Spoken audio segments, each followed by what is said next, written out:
Welcome, everyone. We're giving folks a moment to sign in, and we'll be started in just a minute.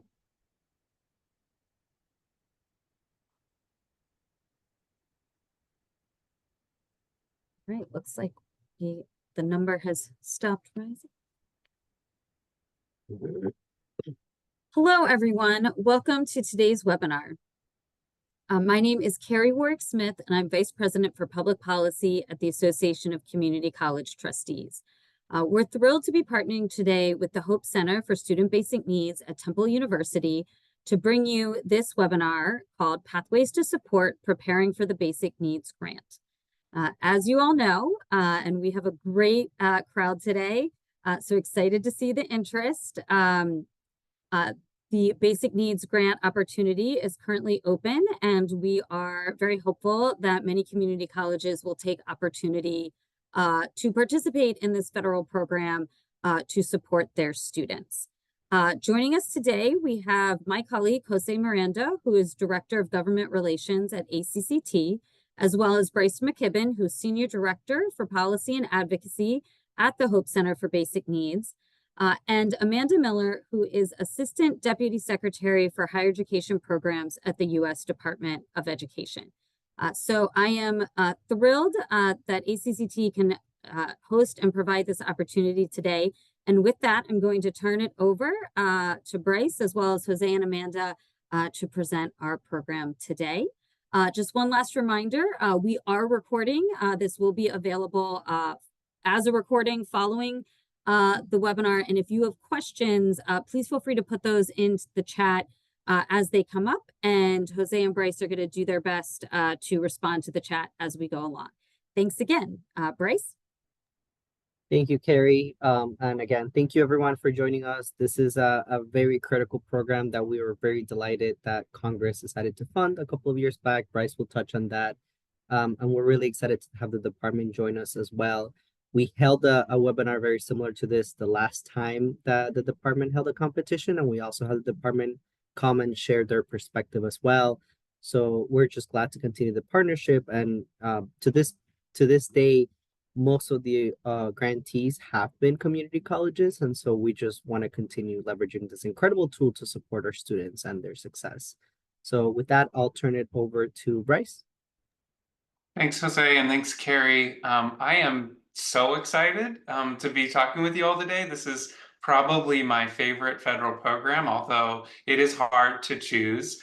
As Carrie mentioned, I am Senior Director of Policy and Advocacy at the Hope Center at Temple University. Our bread and butter is student basic needs. We've been working in that field for a long time.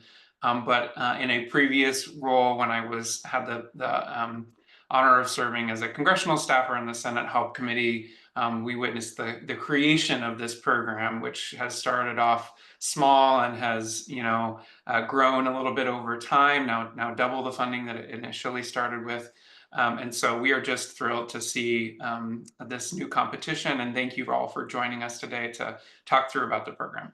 Also, as Carrie mentioned, we are absolutely thrilled to have Amanda Miller, the Deputy Assistant Secretary for Higher Education Programs, who has in her purview this program, the Basic Needs Grant, also known as the Basic Needs for Post-Secondary Students program. They are the same thing.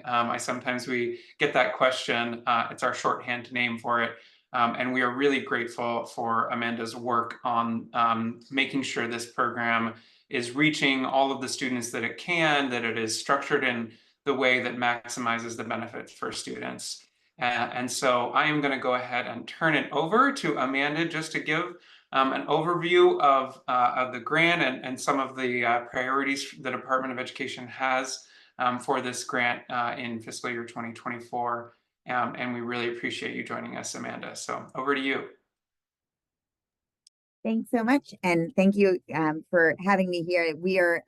I cannot have a favorite grant program since I oversee all of them, but we are excited that this competition launched and that we were able to get the NIA out early, given how late the budget came out, but pretty quickly after the budget. And also excited that we're able to keep the competition open for 60 days. So hopefully give some extra time for folks to really dig in and develop good are good applications and really reach out to us as much as possible to answer any questions. So I will do an overview of the program and happy to answer questions that come through while I'm on. And otherwise, I know that Bryce and Jose will send questions along the way. So happy to follow up with folks as well. The eligible entities this year for this competition are community colleges, HBCUs, TCCUs, and MSIs. So we did try to target it in the absolute priorities to institutions that, while we're excited to see how much it was funded. It can always use more funding. So we were excited to be able to target it towards the schools who we think will benefit the most and the student populations who will benefit most from these funds. It will also, the other absolute priority, so the priority that is required for this grant is to strengthen cross-agency coordination and community engagement to advance systemic change. So we really see this as part of the broader work you're all doing around basic needs and post-secondary supports and success. I won't just read the priorities, they're all in the application, but the areas that we've highlighted this year are is for efforts that are coordinating with federal, state, or local agencies or community-based organizations in 6 different areas. So food assistance, housing, transportation, healthcare, childcare, technology. So hope people will look broadly at the basic needs of their students and find the areas that would benefit them the most. And I don't know if Bryce, you have the link. I'm happy to put that in as well. We have 2 competitive preference priorities, which is a way that your application can get extra points if you choose to address them. One is meeting students' social, emotional, and academic needs. And the second one is projects that are designed to increase post-secondary education, access, affordability, completion, and success. For the second one, what we're focusing on is projects that are designed to increase post-secondary access and success by establishing a system of high-quality data collection and analysis. As we wanted to make sure that the projects that are designed are evidence-based. We'll talk a little bit about the evaluation components as well, but wanted to highlight that as a competitive preference priority. And then we have 2 invitational priorities. The first one is really designed to match the new report language that was included when this that passed this year in the appropriations bill. And that's to projects that are designed to leverage public benefit programs. And then the second one is designed to align with, I think, a basic need that a lot of campuses are facing, and also something that's been a big priority for the secretary and this administration, is for projects that develop a campus-wide strategy to address student mental health needs. Both the invitational priorities are encouraged, but you don't get extra points for those.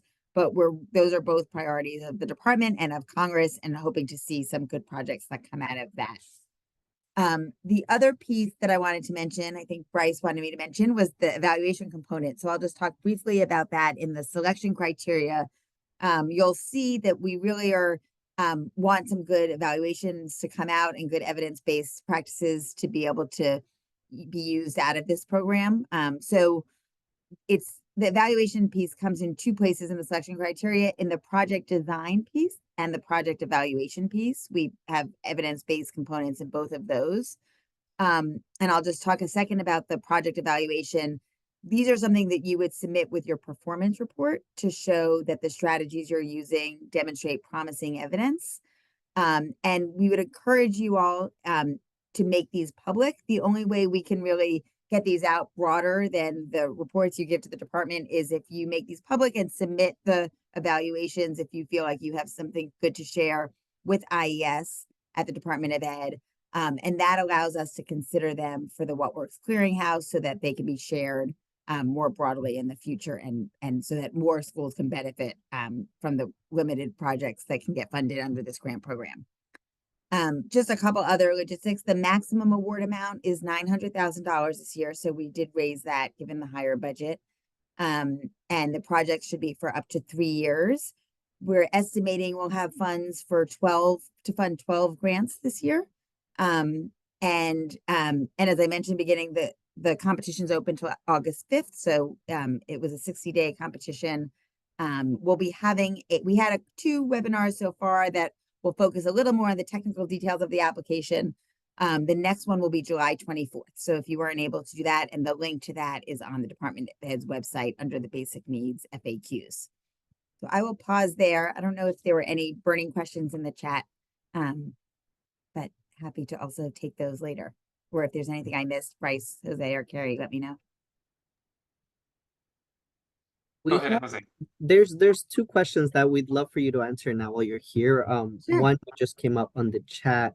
This is I guess for returning applicants. Someone was wondering that if an institution has a current basic needs grant from one of the previous cycles, can that institution apply again? And if they are awarded the grant, can they hold both at the same time?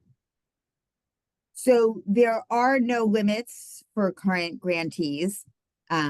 We weren't, part of that is just how the statute is designed. So there are no limits in terms of, yes, if you have a current grant, you can apply again. Awesome. Thank you. And then the other question, you mentioned this in your conversation, so this is just adding a little bit more clarity. We had someone who was wondering, what does it mean when the application asks for cross-agency coordination? If they are working with multiple higher ed institutions, does that count as a cross-agency, or were you looking more towards different local and state partners? So there's three different ways where we talk about it in the priority. The first is coordinating efforts with federal, state, or local agencies or community-based organizations. The second is done by conducting asset mapping and community needs mapping to identify existing projects and initiatives that are already exist and can be leveraged, and designing new programs that can supplement those. And then the third is establishing cross-agency partnerships or community-based partnerships with local nonprofits, businesses, philanthropic organizations, or others to meet family well-being needs. So it is defined pretty broadly. Thank you so much, Amanda. Sure. Bryce, I'll turn it over to you. Thank you, Amanda. We really appreciate you joining us to lift up this program and talk through some of the department's priorities. And just a reminder for all of our attendees, we will take some of the questions we're getting here and follow up in writing the ones we can't answer live during the Q&A, since Amanda unfortunately can't stay for the full hour. And for any that we're not able to get through today, we might be able to answer them by email and in coordination with the program lead at the Department of Education. So we'll get you the answers that you need so that we can let Amanda get to her very busy day today. But I can answer two quick things I just see in the chat if it's helpful. Sure, please. One is for the MSIs, it's the current eligibility list. So on our website is the current MSI eligibility matrix for 2024. That's what we'd be using for qualifying as an MSI. And in terms of the start date, it will be no later than January 1st, 2025, which is what we can commit to now. This is a FIPSI grant, so that's the latest start date, but it could be earlier, but that will be the latest. Thank you, Amanda. I am going to switch over to a bit of a higher level presentation. We wanted to make sure that you are able to hear from Amanda before she had to go, but we do have some sort of higher level context setting to discuss with you, just sort of what how this program came to be and why it is that it exists. What are some of the foundational pieces that we need to know in the context of running a grant that supports student basic needs. So I'm going to go ahead and share my screen here so that you can, okay, well, actually, let's get this going here. There we go. How about that one? Is that one working? Great. Okay. So just to discuss a little bit about, where we are in the field of basic needs. Thankfully, most of higher education has really recognized that students' basic needs from their non-tuition costs, food, housing, transportation, and childcare are really essential And this is ultimately about fostering student success. The grant application and the NIA speak to the ability for students to be able to stay enrolled and to ultimately complete their degrees or credentials. And this is based very clearly on a longstanding concept that you all have probably heard of, a Maslow's hierarchy of needs, which talks about the basic needs, safety and physiological needs of human beings to be able to reach their higher order psychological and ultimately self-fulfillment needs. So the Basic Needs Grant is really tackling some of those more foundational the bottom tier Maslow's hierarchy needs that students need to be able to be successful humans in higher education. We know that, you know, most of the ones that get mentioned when we talk about basic needs are often, you know, just basic financial security and food and housing. Those tend to be the ones that students frequently are raising to their administrators, they're coming up in policy conversations. But they are not the only range of basic needs. Students have also needs to stay healthy, to access mental health supports, to be able to afford and find quality and childcare, and to get to and from campus or their place of work, to access technology and course supplies, and ultimately to have access to hygiene and clothing and the types of services they need to be successful on campus. And the Basic Needs Grant does touch on many of these different services and supports that students need on campus, and helps institutions be able to scale those services to their students. What do we mean when we think about what basic needs security is? And we like to say at the Hope Center that it's not an individual characteristic, but rather basic needs security occurs when there's an ecosystem for students, that they have a whole system available to them that meets their non-tuition costs and is not simply just a individual case-by-case scenario. When students have access to the types of supports that they need from food or housing and can meet their basic needs, that helps all of the students on campus succeed and be fully present in their classes and support their academic goals. So it's not something that we tackle just student by student, but rather we're building a system on our institutions of higher education to be able to help students before they experience basic needs insecurity.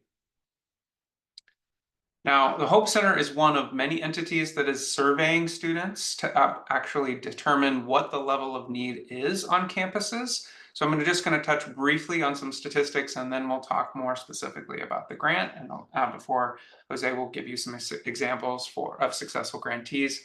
But for the purpose of the conversation, just to substantiate what the Basic Needs Grant is trying to tackle for institutions of higher education, a few snippets from the Hope Center's own Student Basic Needs Survey, which was conducted last spring. We had over 60,000 students responding at over 80 campuses.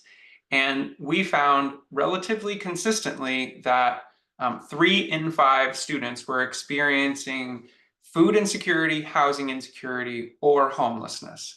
The individual rates are, you know, between 40 and 50% for food and housing insecurity. So again, those most commonly cited, most well-known basic needs insecurities are quite high and prevalent for the students who were surveyed.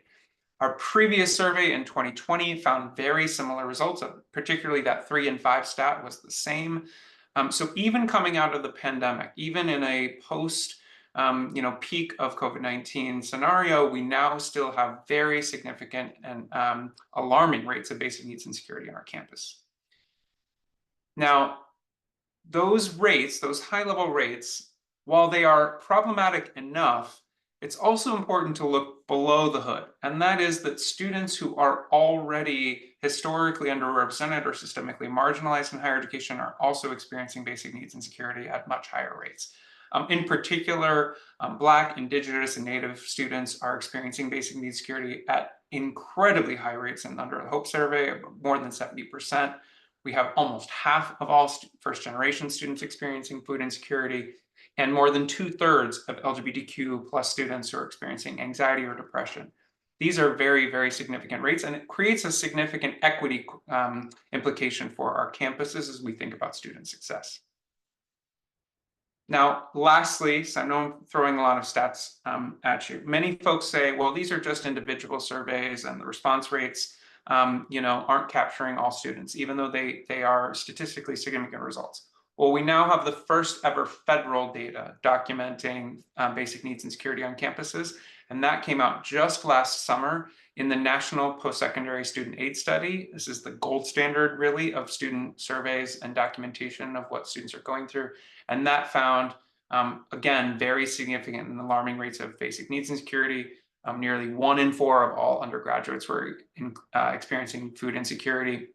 And that rate of 23% or so is double that of all other US households, which is around 10 or 11%. And those are rigorously studied statistics by the USDA. We also were able to determine that about 1 in 10 students were experiencing homelessness, which translates to 1.5 million students across the country. These are just incredibly significant rates. Now, just a brief snippet, students are saying in their own voice that it is extremely hard and to find resources, that they aren't able to get enough support when they do reach out, that they aren't aware of all of them.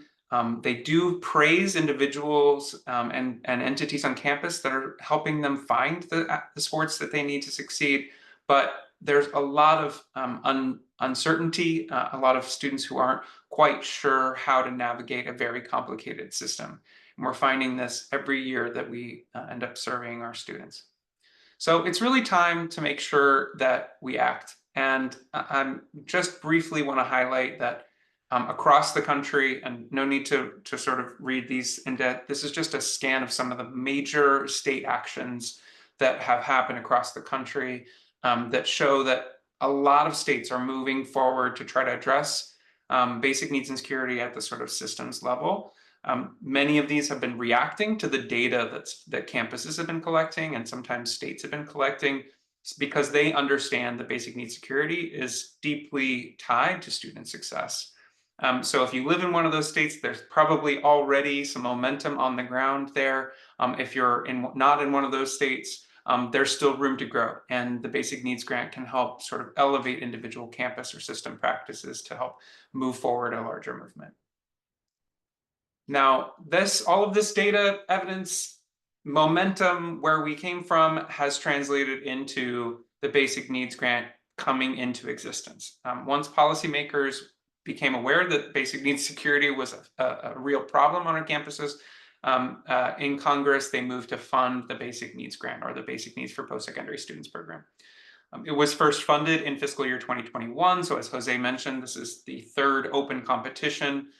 In FY23, they funded down the slate, but this year is another open competition.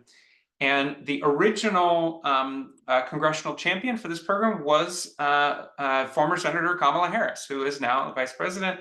And the mantle of leadership on that program then translated to the successor for her seat, which is Senator Alex Padilla of California. In the House, Congressman Norma Torres has been also a stalwart champion of this program, and both lead annual letters to the appropriations committees saying that Congress should continue to fund and increase the support for this valuable program. And you can just see at the bottom real quick, it started off at $5 million in FY21, and we are now at $10 million for the current cycle. As Amanda mentioned, they are hopeful that this might fund 12 awards, could be more, could be less, but in a very highly competitive program. Hopefully, the program will result in a number of institutional improvements. The ultimate goal, of course, is to improve student success and help remove some of the barriers that students are facing, their ability to learn, stay present, and actually complete their degrees and credentials.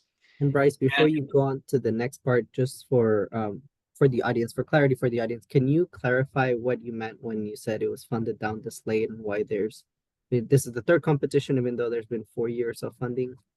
Yes, absolutely. Great question, Jose. So just backing up a minute, funding down the slate essentially means that applicants who had applied in the previous year and were high scoring but did not get a grant, those recipients, or those applicants rather, received funding that year, rather than the Department of Education having an entirely new competition with new folks submitting or resubmitting their application. So they chose the 8 awards in FY22, and then in FY23 they then funded the next best 11 awards that they had received.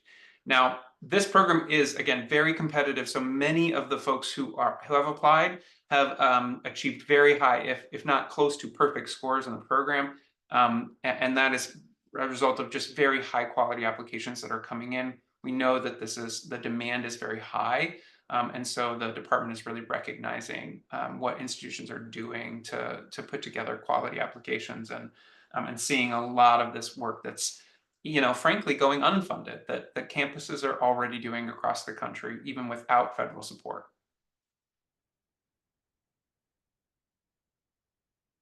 Now, I just want to briefly also set a quick policy context to institutions who are doing this work on the ground.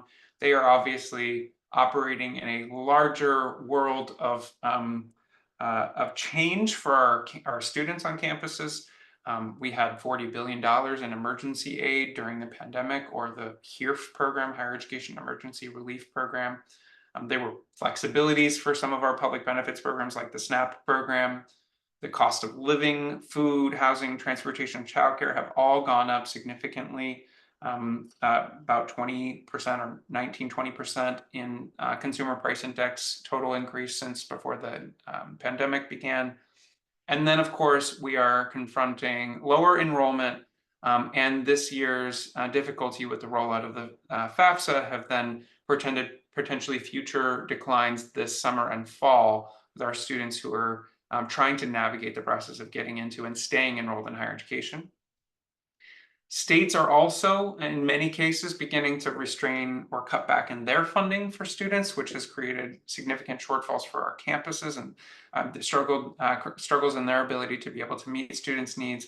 And in some cases, states and the federal government have created new hurdles to some of our major public benefits programs. All of these things make it harder for our students to succeed in higher education, and the Basic Needs Grant can help improve campus's ability to meet what is just an extraordinary demand among our students, and the crisis of basic needs and security that they are facing with all of these larger policy changes and headwinds that they are facing. Now, lastly, before I turn it over to Jose, I want to also expand a little bit on what does this grant sort of help us do going forward, and that is in the context of evaluation. Amanda briefly mentioned that one of the categories that institutions and applicants are going to be scored on is evaluation, essentially whether or not we are gathering data and evidence about the results of the program, and that's worth up to 15 points for an applicant. This really, it can span a number of different research methods, but the ultimate goal is for the recipients of the Basic Needs Grant to be able to document what the impact was on the students who are served by the Basic Needs Grant. Now, this could be individual students, who received direct services, or if there were larger outreach efforts that touched the entirety of the campus, trying to look at how students responded to that type of outreach. For example, conducting outreach to students who might be eligible for SNAP or other housing assistance, and seeing, how students responded to that email. Did they open it? Did they click through? Did they apply? How many people were actually ultimately seeing this type of outreach? Being able to document the success is really what helps the program succeed going forward. It drives potential further investment by local, state, and federal policymakers. We've seen that, when folks gathered evidence, for example, about the famous CUNY ASAP program, which doubled completion rates at the initial community colleges that participated in the CUNY system in New York. And those kind of that kind of evidence helps this grant take off. It helps further support additional basic needs work across the country. I will mention the Hope Center does do evaluations of programs, and to see if potential evidence. There are also other nonprofits and other organizations that do rigorous evaluations of higher education interventions. And if this is of interest, we have excellent research staff I can put you in touch with, and please reach out. So now I'm going to just turn it over to Jose to walk through a little bit of the previous grantees, who's been successful in this program, so you can get a better idea of what this actually means and who has been served by the Basic Needs Grant going forward. Thanks, Bryce. And so just so that you all have an idea, over the last 3 cycles, we've had about 31 grantees who have received the funding. Bryce, would you mind putting the table back up, or putting the table so you can get an idea? We'll share this slide, as we mentioned, with you all afterwards, so you can see who have been institutions that successfully applied and received the funding for this, in case you have any colleagues or peers in these institutions who can maybe mentor you or walk you through the process of how they did it. Amanda mentioned that the highest award is about $900,000 for the grants, and as you can see, that has been the case for many of these programs. So about 900,000 is what you'll get over the course of 3 years. Most of the institutions that have received the grant have been community colleges or predominantly associate degree awarding institutions generally. So we know that that's where the highest need is. At least that's what our data has been able to show in our partnership with the Hope Center in getting these surveys and this data out there. When we share after the recording, we'll share a couple of different resources for you all, which Bryce will touch on. One of those will be a link to the page where you can see all the various abstracts of the grants that have been awarded so far, so you can get an idea of what they've been utilized for. I know there's been a couple of questions coming through about whether this is intended for a upscaling existing supports or existing programs or establishing new ones. The short answer is both. So Bryce, if you want to go over the next slide, I'll just touch on briefly on 4 examples that I picked across the 3 different cycles. So for example, in Rio Hondo College from California, they used the funding to launch a pilot Hope Scholars program.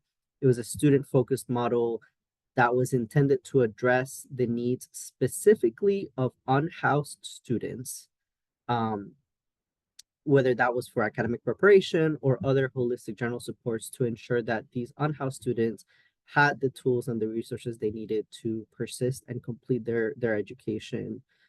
Over in Alabama, they also used it to set up a whole new program. They established an advocacy and resource center who was, rather than focus on just a specific issue, they try to address specific student populations, various different groups of student populations, like students who are parts of federally recognized tribes, students of color, students coming from low-income backgrounds, first-generation students, to ensure that they could address individual basic needs such as food, mental health, housing, transportation, childcare, and technology.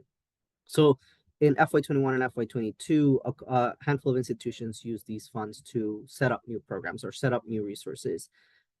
This past cycle in FY23, when it was funded down the slate, we had a mix. Columbus State in Ohio already had a lot of work in place in trying to help the students and address them. So they used the grant to upscale their existing services, and they focus on 3 specific areas: food insecurity, transportation, and access to technology. They have a food pantry, like they call it a food market on campus. So they used it to enhance the capacity to serve students, so the number of students that could be served on the food aspect. On the transportation side, they provided additional transportation vouchers for their students to be able to get to college, to the campus and home. And on the technology side, they were working with students to ensure that they had the tools that they needed in order to complete their programs on the technology aspect as well. In New Jersey, in Ocean County College, they also instituted a new program They were trying to, it was more of a cohort model. So students who were accepted into this would receive an individualized service plan. And this individualized service plan would help identify risk factors for the students in those cohorts. And then that could potentially lead them to dropping out or stopping out, and then use those risk factors to then apply direct interventions for basic needs as well as referrals for other, talking about that cross agency priority that they have this year, looking at what the college can do, but also looking at what the college doesn't have to do because there's already other groups, whether it's state agencies, local agencies, or local nonprofits who are already doing that work so that the efforts are not duplicated, sending those referrals, connecting the students to those places. A general trend I saw in many of the applications, the successful applications, was establishing or enhancing those sort of one-stop centers for students where they could go and get connected to the tools and the resources that they needed in order to address those basic needs. I'll stop there. And like I said, we'll share the page where you can see an abstract, read them, and get a better idea. This is, I just pulled general overview from these examples. They go into a lot more details. But before that, the other thing I wanted to touch on before we go to answer your questions is we view the base when we at ACCT, at the Hope Center, probably with your institutions, when you think of basic needs, we're probably thinking of it in a very, very general term. At the end of the day, anything that a student needs to be successful, that is going to draw him away or draw them away from their academic studies, is probably a basic necessity. The department views it a little different. Obviously, the basic needs grant is very broad and lends itself to covering many issues, but the department also has a lot of different grant competitions and different programs that address different issues. So in the next slide, we just have a short list of other grant opportunities that you all should probably follow or keep an eye out on. Some of them have already been awarded for the FY24 cycle, so we'll have to wait until FY25. Others, we are still waiting, so we expect them to come up in the fall. And we view all of these grants, all these programs, as different pieces of the puzzle that are complementary to each other and which can help you address various needs and various supports that students have. So maybe you're not able to address childcare with basic needs because of capacity for this competition, but there is a program that's specific to childcare. There is a program that's specific to mental health services and so forth. So if we can go to the next slide, Grant, I'll just, next slide, Bryce, I'll just walk through them quickly. The biggest, and I think general out of all of this is, out of all the ones in this list, is the Post-Secondary Student Success Grant. This is also a fairly new program. I think it's actually 1 year younger than the Basic Needs Grant. But this program is intended to help address students' persistence and students' ability to complete their programs. This one is not out yet, so please keep an eye on it. And it's a way to, I think, complement addressing basic needs for students with also addressing like academic supports and other areas that are needed, individualized counseling and so forth, advisors and so forth for students. The Rural Post-Secondary Economic Development Grant is one intended specifically for rural communities and for rural students. That one has already been awarded for this fiscal year, but please keep an eye out for next year, depending on how Congress completes its appropriations work. We hope that this program will continue to be being funded, at least level funded, if not increased investment, though that's a little hard this cycle. Open textbooks is looking at, Bryce touched on how oftentimes one of the primary basic needs that folks have is just that financial stability, and we know how textbooks and other materials for courses can be a strain and a stressor for students. So open textbooks is one of pilot program is one of those programs that the federal government has to incentivize and enhance the ability of students to have free access to textbooks, so that's one less stressor and one less challenge that they have to overcome. And as I mentioned, there is a childcare program. The childcare program is Childcare Access Means Parents in Schools. This is a program run through the Department of Education that provides funding for institutions to either run on-campus childcare options for students and prioritizing students of high need, or work with community childcare centers that meet specific eligibility criteria to provide vouchers for those students. And then on the mental health side, this is not run through the Department of Education. It's actually run through the Health and Human Services Department, but it is the Garrett Lee Smith Campus Mental Health Grants. This is the only federal program currently that's funded that provides direct support to college students to address college students' mental and behavioral health services. So these are just some other programs and opportunities that we wanted you all to keep an eye on and to explore as you address, this basic needs grant is amazing, but it's fairly new and it's fairly small. Only $10 million, only about 10 to 12 grantees this cycle. We hope to see continue growing. We're continuously both the Hub Center and ACCT continuously advocate for its growth, but we wanted to make sure that you all were aware of all the various different options that are out there to at least address some of the issues our students are facing. So with that, I'll turn it over to Bryce, and I know we have several questions. Before I turn it over to Bryce, I'll say we may not be able to answer all your questions, especially if they get very technical, but please rest assured, again, we will pass along these questions to Amanda and her team to try to get a response to you all. And as I said, we'll provide you the contact information directly so that you can ask those questions directly to them as well. Thank you, Jose. I will just name as we begin our Q&A portion, in addition to the contact information that Jose discussed, links to the department's upcoming July 24th technical webinar. We will also send all of the relevant links to grants.gov, the actual NIA itself, all of the sort of basics that you as a potential applicant might need to understand and see and actually apply for the grant. We will make sure we provide that at the end. We do have time for some additional Q&A. I have about 10 minutes to answer some of these. And so just want to sort of take some of those. We can take them together, Jose, from the Q&A if that works for you. I think Jose already answered one of the questions, which was whether or not you could expand a current program or partnership, or whether it had to be new. Many of the grantees did actually expand existing services to reach more students, recognizing that much of this work happens on campuses with a shoestring budget, with not enough resources to reach all of those who have needs. And the Basic Needs Grant can help expand and scale the programs that a campus or portions of a campus may already offer to their students. I will answer one question, which was that whether or not the sort of current applicants are taken into consideration for the previous from the previous cycle into the future cycle.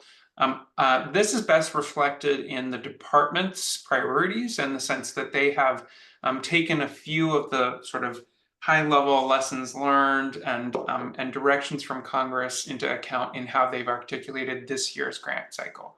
So in the scoring of the application, they aren't comparing institutions from fiscal year 23 to fiscal year 24, but they are continually improving the program from year to year. And I think Amanda did also mention that it is possible for an institution to get more than one grant, but basically the program is continuing to mature and improve over time. Bryce, I read that question a little different, so I'll answer the way I read it, which is, are they going to fund down the slate and also have a competition? I think the answer is no. So if you applied last cycle and did not get an award, then I encourage you to apply again, because they will not be looking at the previous year's applications for the purposes of awarding new grants, since they opened up a brand new competition. That's a great point. Yes, there will not be funding down the slate in this particular cycle. Now, for folks who do apply and are not awarded this year, it is possible that the department could in future years fund down the slate, for example, in fiscal year 2025. Although generally speaking, they prefer to hold some open competitions when they can and have the staff capacity to do that.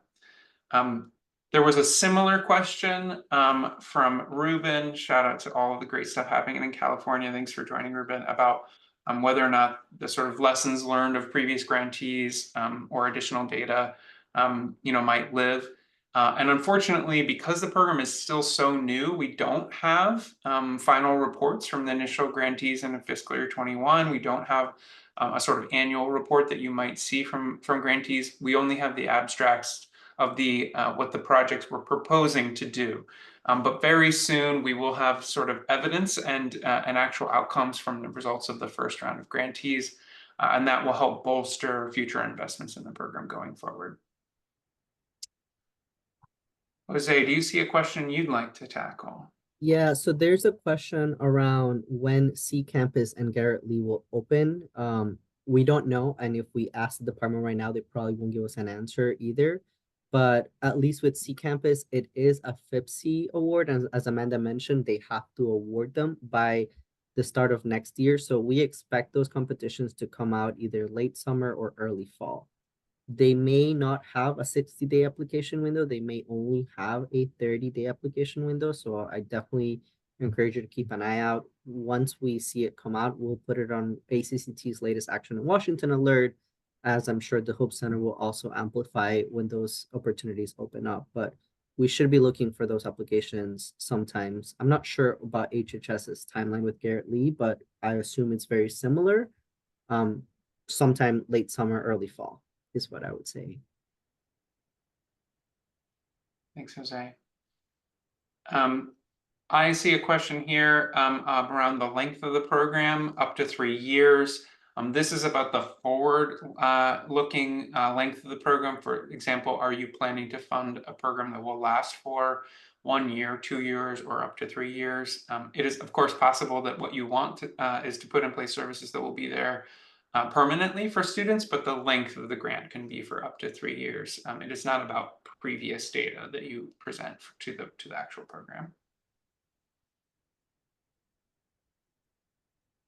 There's also a question about whether it'd be a national evaluation of program. At this point, we do not believe that that will be occurring because of the differences in what campuses are planning to fund with this particular program.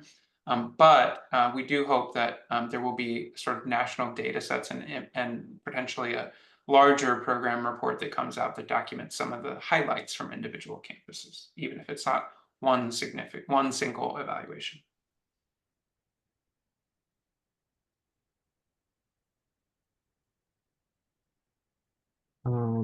There's a couple more questions, so I'm just trying to see.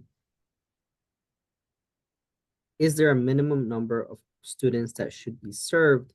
I don't think the document has a specific minimum number, but if you look at some of the language that they're using for the notice of invitation for applications and some of what they've used over the last 2 cycles, they're looking to address not just the individual students' needs, but also establish holistic or systemic changes within the campus and looking at how the institution is trying to broaden that impact. But just from the examples that I pulled earlier, one of those grantees committed to serving at least 300 students. One of the other grantees committed to serving 500 students. I don't think there's a number. I think it's more about the specific targeted student population and then how you can set up systems that even after the 3 years of the grant run out, you have a system in place that can still support students beyond that.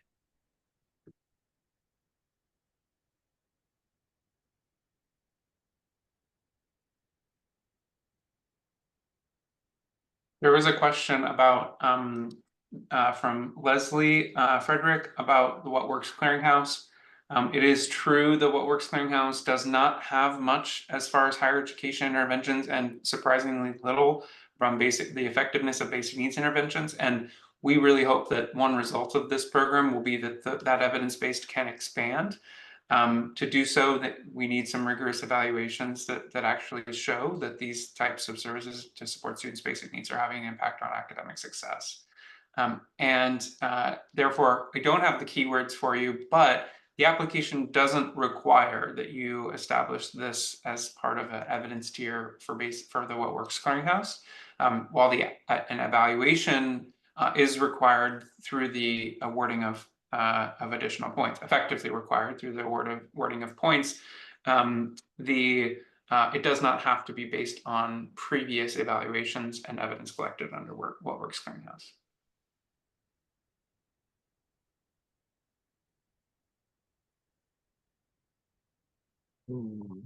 There's a big question here. I think we addressed it in terms of if you are Bryce mentioned the states that have established benefits navigators. We have a benefits navigator in the audience, and they were asking about whether this grant could be used to upscale their work, and the answer is yes. So we're glad that you're here, and we're glad that you're learning about it, and we hope you're able to successfully submit an application. Let me look at the other ones.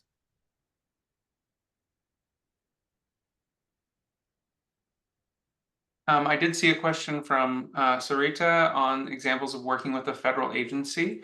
One idea would be to work with the local or regional offices of a federal agency.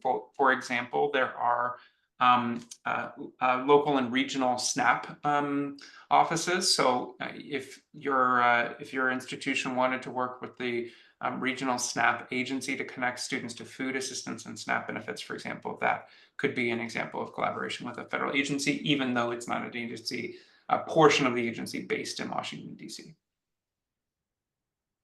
Bryce, there was another question about whether the application could be run through a college foundation or if the institution or the district itself had to be the lead applicant. Do you have an answer to that? So my understanding is that the lead applicant cannot be the foundation because they would not themselves be the eligible entity.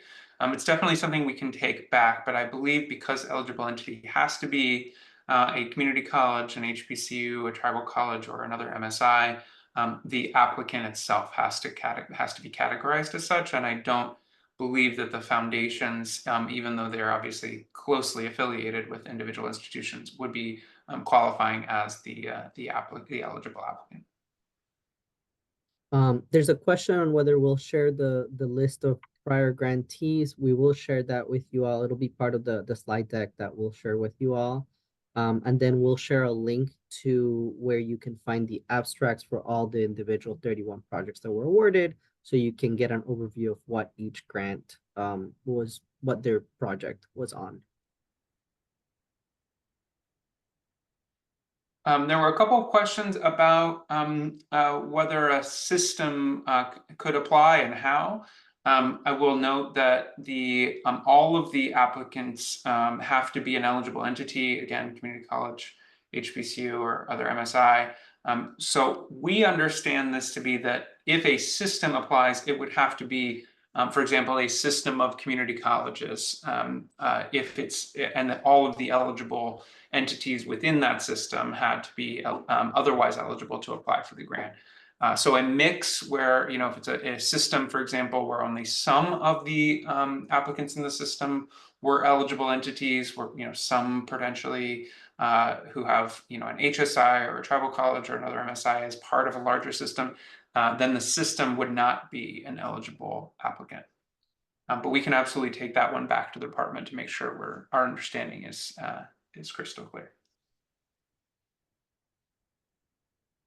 And also I should note, in that case, the individual institution that is eligible could apply either as a single institution or potentially as a consortia with other eligible institutions. So for example, if there were a mix of MSIs who were within a larger system, they could band together and apply as a consortium.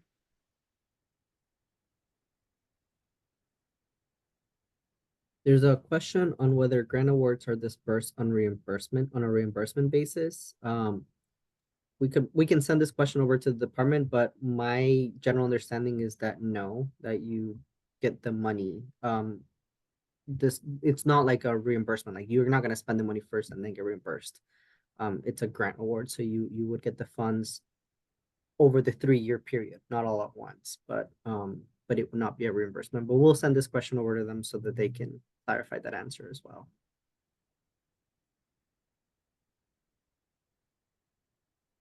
I'll take the question about whether or not the program that is in the application needs to have been active for a specific period of time. I believe the answer is no. This could be a new activity that doesn't even start, for example, until the actual dollars come in from the grant if you're awarded.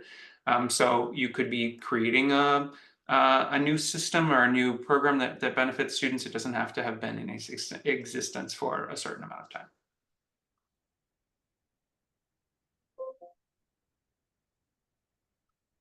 There's also a question about data reporting, about the frequency of data reporting. Generally speaking, all of the data is reported at the end of the grant cycle and not through interim steps, although there might be some clerical documentation just to make sure that the grants are flowing appropriately, but the larger impact and data at the end would be provided at the conclusion of the grant cycle, which is in this case about 3 years. There's a question about most effective ways to apply or write the grant. Again, I'll defer back to the abstract so you can get an idea of what has been successful. But from the conversations we've had with the department, as well as the readings I did through the grants, is the department is very interested in not only giving you funding so that you can support students for 3 years, and then after that, when the grant runs out, you don't have that capacity anymore, and the new students are then no longer able to get that support. I think the department is very focused on, targeting student populations, specific student groups that have statistically data shows have the highest needs within your campus, targeting the areas that are of most dire need, whether that's unhoused students, transportation, we know food is a big issue, and so forth.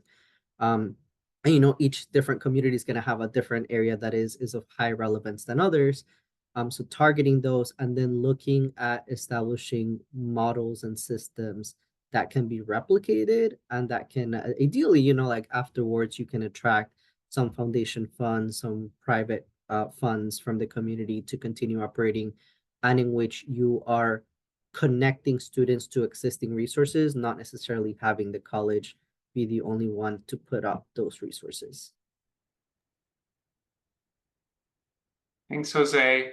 And with that, we have not only closed all of our open questions, but we have reached the end of our webinar time with you all. Want to just thank you for joining and expressing your interest in the Basic Needs Grant Program.